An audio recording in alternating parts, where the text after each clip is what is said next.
turn to Section 1. Section 1. You will hear a telephone conversation between a man called Peter, who is calling about a used car, and a woman called Tina, who is selling the car. First, you have some time to look at questions 1 to 7.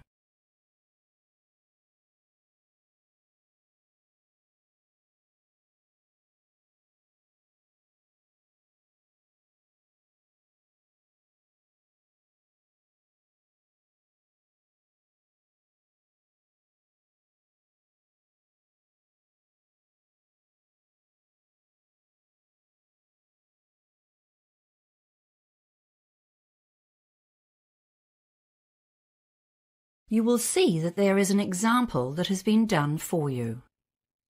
On this occasion only, the conversation relating to this example will be played first. Hi, it's Peter speaking. I'm calling about the ad you put online for a used car. Sorry, what was your name again? Oh, sorry. It's Peter Smith. The man says his name is Peter Smith. So Peter Smith has been written in the space. Now we shall begin. You should answer the questions as you listen, because you will not hear the recording a second time. Listen carefully and answer questions 1 to 7. Hi, it's Peter speaking. I'm calling about the ad you put online for a used car. Sorry, what was your name again? Oh, sorry. It's Peter Smith. Oh, hi, I'm Tina. Good to hear from you. So tell me, which car are you after? I'm interested in the sedan, the 2012 Toyota sedan. We have a few of those available right now. Let's see. Was it the Black Pearl one? Or maybe the Barcelona red one? Oh yes, I saw the red one, but I don't really like red cars. The one I'm after is silver. Right, I see. Okay. Well, what would you like to know? Well, it says in the ad that it's in good condition. What does that mean exactly? Well, the paint is original. There are almost no scratches or dents. It looks like a new car, in fact. There was a tiny scratch on the door, but we polished that right out for you. Oh, that's good. How's the engine? The engine? Oh, yes. Well, there haven't been any problems, and it's been serviced regularly. You know, oil changes, lubes, and so on. The previous owner was a very careful old lady, and she looked after it. It's only had the one driver. Oh, except that on the papers it says 2 owners, because her son took over the ownership when the old lady stopped driving. How about the tyres? Are they in good condition? I do a lot of driving on the open road. Well, they all passed the car safety test. You might need to replace the back ones in the next 6 months or so because they're a bit worn. But the owner had the front 2 replaced only a couple of months ago. So those ones are new. You won't need to replace them for ages. Oh, and it had new brake linings recently too. I have the garage receipts for all of those things. Okay, that's good. And what extras does it have? Well, air conditioning, of course. And there's a nice stereo which plays CDs. Or you can use it with an MP3 player. What else? All the usuals. Power steering, central locking, ABS brakes. Oh, and it also has a tow bar. You can remove that and store it inside the car when you're not using it. What else? You know it's manual transmission, right? Yes, I don't want an automatic. And the tow bar sounds great. I need that for carrying my bike. Okay, well, that all sounds very cool. And you're asking $25,000, is that right? No way. I think you must have the wrong ad. This one is $30,000 and we won't go lower than that. I see. What's the mileage again? Most cars of that age would be around 80,000 kilometres, or even up to 120,000. But as I said, the old lady didn't drive much, so it's very low. Only 50,000. You won't get a better low-mileage car than this one. Before you hear the rest of the conversation, You have some time to look at questions 8 to 10.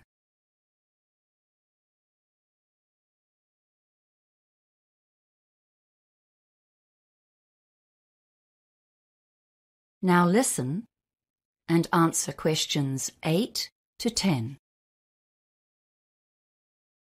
Okay, well, I'd like to come and see it if that's all right. Where do you live? I'm in the suburb of Pembrose. Do you know where that is? Sorry, can you say that again? I'll just check on my GPS. Yes. I'm in Pembrose at 352 Hunter Place. Hunter. Oh yes, I see. Yes, that's okay. It's about 30 minutes drive from here. No, that's no problem. So, when would you like to come? How about this evening? I could come at 5 p.m. Oh, no, sorry, I forgot about my gym class. How about 6:30? Does that suit you? Look, sorry, I have someone else coming then. Can you make it a bit later? Say 7:30? Well, okay then. But that's getting a bit late really, and it'll be dark by then, won't it? I'd really like to see the car in daylight if that's okay. Well then, how about 4ish? Yes, that's good. Okay, let's say 4:30 p.m. And I guess I'll just have to be late for the gym. I'm usually very punctual, so being late just once won't matter too much. Yes, fine. See you then. Oh, just in case there's a problem, what's your mobile number? Oh, of course. It's 093678192. Ignore that. It's my landline. Of course, it makes more sense to give you my mobile. That's 045 352 7652. Got that? Excellent. See you later, Peter. Yes, sure. Bye, Tina. That is the end of section 1. You now have half a minute to check your answers.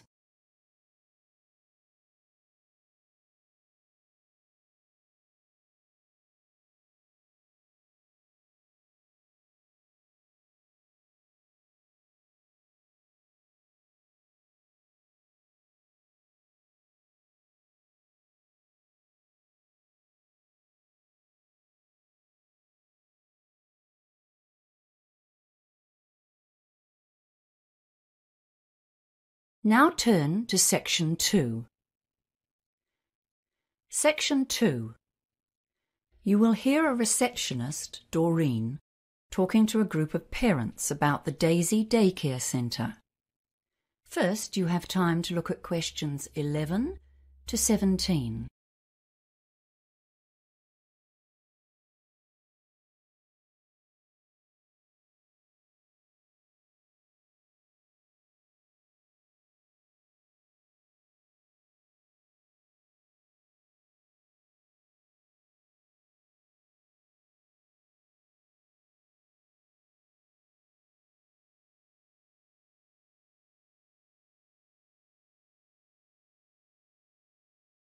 Now listen carefully and answer questions 11 to 17. Hello everyone. I'm Doreen, the receptionist at the Daisy Childcare Centre. Thank you all for coming to our open evening. I'll just show you round and tell you a bit about the place. First of all, I will have to ask you to leave your sneakers and sandals, etc. here on the shoe rack, just inside the main door. You know how the young ones love crawling around the floor, so our policy is no street footwear inside. As you can see, our facility is very open plan. There are lots of different activity areas, and we like to have pretty good visibility throughout the centre. This central area to the left is where we all gather for stories, songs, and some games. That's why the big circular carpet is there. Everyone comes to sit there 2 or 3 times a day. I can see some of you looking at our TV. Some parents worry that we might just dump the kids there to watch rubbish all day. But of course that's not the case. In fact, we only use it occasionally. For example, we use it if we have a story on a DVD, and then we get the kids to do a bit of acting based on that. That bookcase there beside the TV gets a lot of use though. Some of the older kids choose to sit and read or look at picture books in their free time, but we never allow them unsupervised TV. If you look along the wall on the far side of the little gate leading into the main room, you can see our kitchen play area. It has lots of utensils, pots and pans. And that cupboard closer to the corner is the dress-up cupboard. That's a very popular area, with the boys as well as the girls. You'd be surprised how much the boys get into acting and make-believe. Now over here, opposite the gate and behind the big lunch table, are the sinks and the painting area, and then the doors to the outside. To the right of those outside doors, you can see hooks and little cubby holes on the wall for coats, bags, and outdoor shoes. The children can keep slippers in there, but most of them run around indoors in their socks or bare feet. If you can bear it, I think we should pop out into the cold for a moment to have a look round outdoors. We'll just stay under the veranda. The sandpit is over there at the far left of the outside area, and that box next to it is storage space for buckets and spades, and lots of trucks and diggers to push around or even ride on. The slide beside that is popular, and so are the 3 climbing walls over by the fence. Some parents think that's a bit adventurous for preschoolers, but the older ones love them. The ground is covered with bark, so it's not a harsh surface when they do fall. The ordinary swings and a tire swing are here in front, where we can keep an eye on everyone, and then the chickens are way over on the far right, so they can have a bit of peace and quiet occasionally. Okay, so let's go back inside, and I can talk about our rules and policies. Before you hear the rest of the talk, you have some time to look at questions 18 to 20.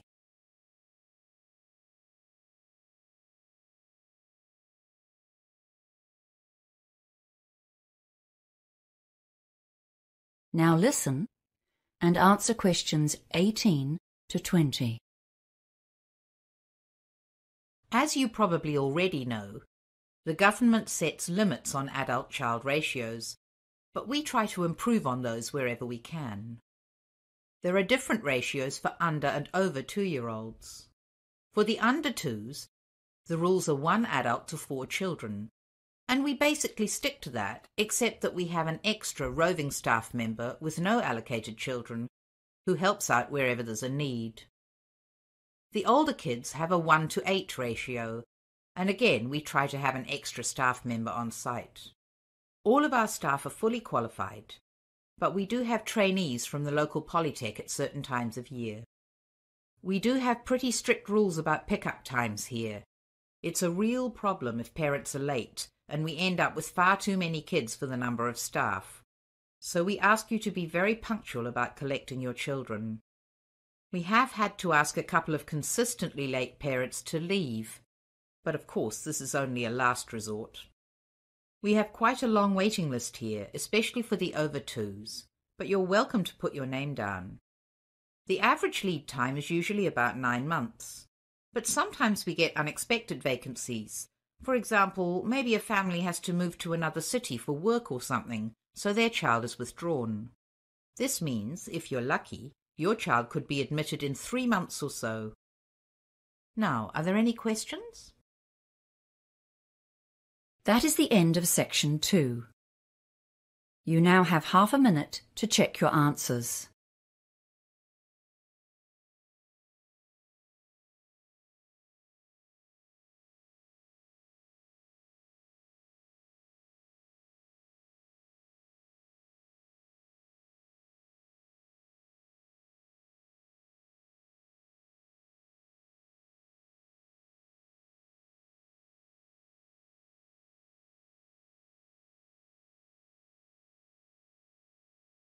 Now turn to section 3. Section 3. You will hear a conversation between a student called Mark and his teacher, Professor Jones. First, you have some time to look at questions 21 to 25.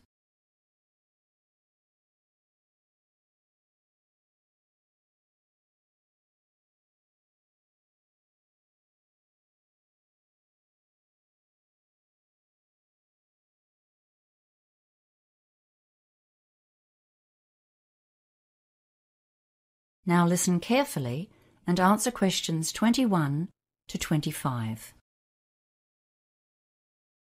Hello, Mark. What can I do for you?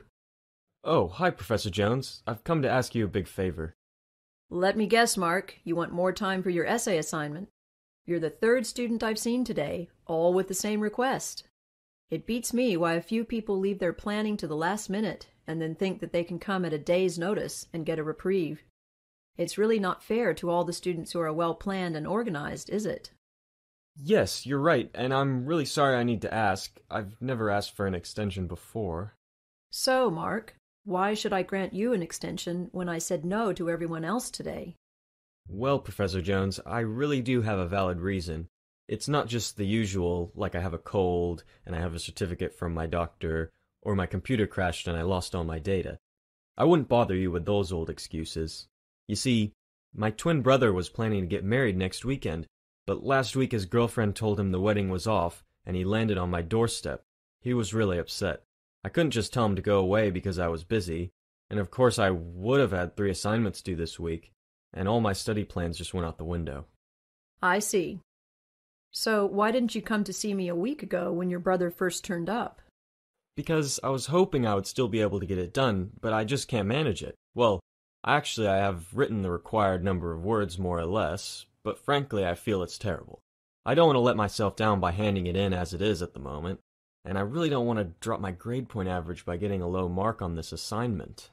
Well, the course handbook states very clearly that at least 5 days' notice is required for any extension, except in emergencies. Those rules were designed to make it fair for everyone, you see.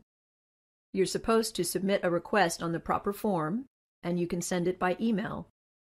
And you also need to make an appointment and discuss your request in person, as you have done now. Your problem does come very squarely under the family issues category, so you probably would have got some extra time if you'd done that. I'm not really inclined to grant this request now, you know. Yes, I know I've really messed up. I suppose I'll just have to hand it in as it is and take a lower grade. Before you hear the rest of the conversation, you have some time to look at questions 26 to 30.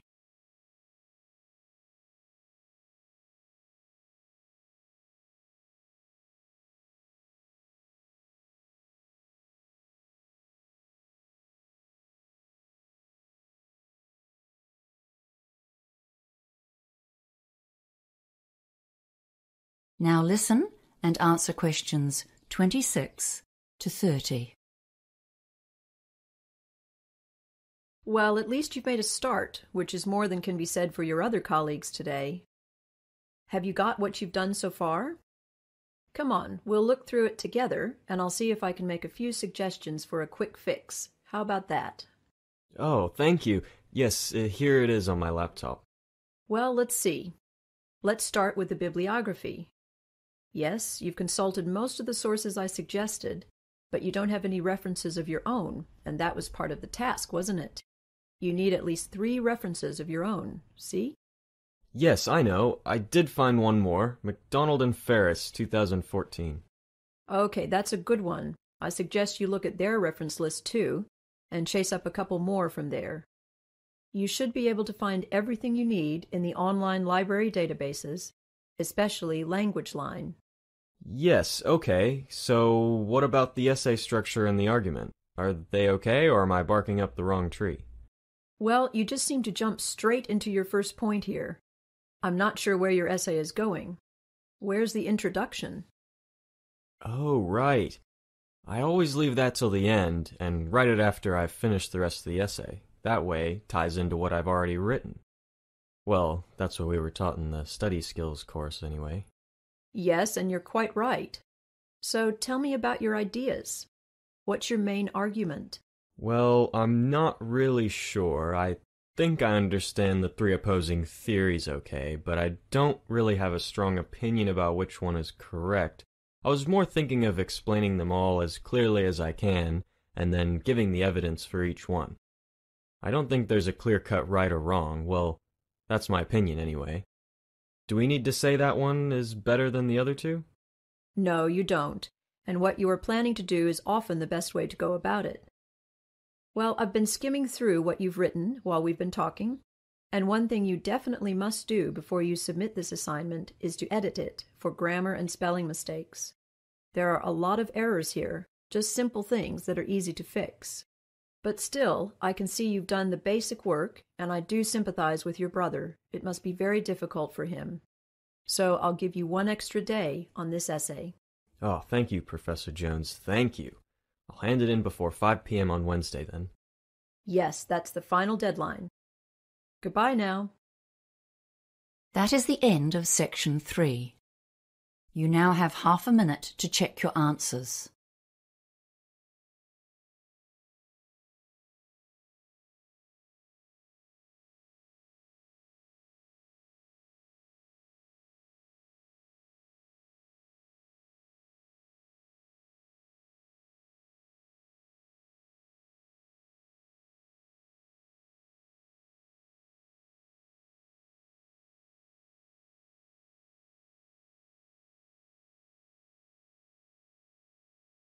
Now turn to section 4. Section 4. You will hear a lecturer giving a talk on managing creativity in business. First, you have some time to look at questions 31 to 40.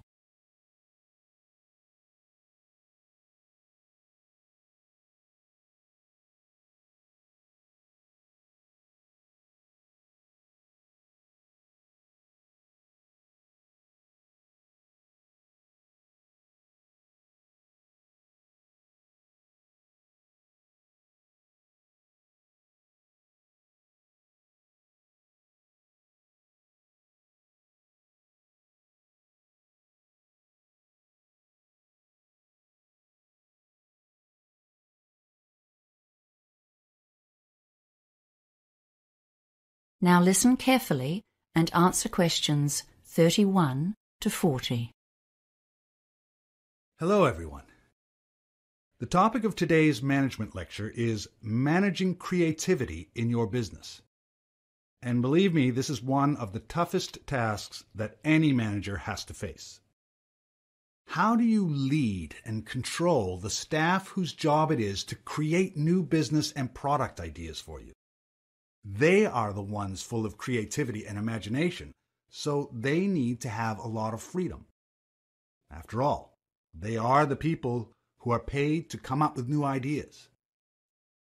Controlling staff who are at the forefront of innovation will be one of your most challenging tasks. After all, creativity implies freedom of thought and action.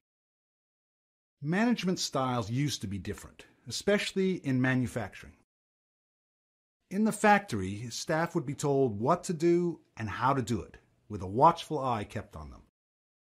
In that setting, standardization was important for efficiency and product quality. Work could be exceptionally boring, and there was no place for individuality. Now, of course, robots have taken over many of the exacting, repetitive tasks. Nowadays, we employ far more people to generate business than to manufacture products. It's very competitive out there. Innovation. That's what our modern consumer craves. Successful companies have got the message. We need lots of new ideas. And now we employ bright young minds to come up with them. However, these ideas have to be implemented to make a change to our profits. So we have to find staff with entrepreneurial flair and be ready to listen to them and support them to follow through on their ideas.